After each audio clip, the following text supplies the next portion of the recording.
কি না? আজকে গিয়ে তোদের বাড়ির মশাগুলো এই কামান দিয়ে মারবো। তুই আরো কত কিছু করবি।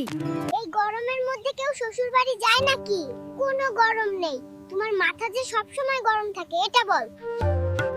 তোর বাবাকে বলতে পারিস না একটি গাবি কিনতে দুধ নিয়ে যায়, তার ভাল লাগে না। দুধই তো নিচ্ছ, গাবি তো আর নিচ্ছ না, এত কথা কেন বল।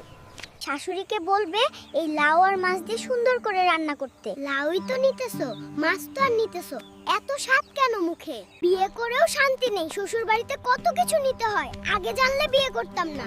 একদিন সদাই করেই এত কথা শোনাচ্ছ কেন? শ্বশুরকে গিয়ে বলবি একটি বাইক আর একটা আইফোন কিনে দিত। বাইকের পরিবর্তে তো তোরে অনেক টাকা দিছে, আর কত?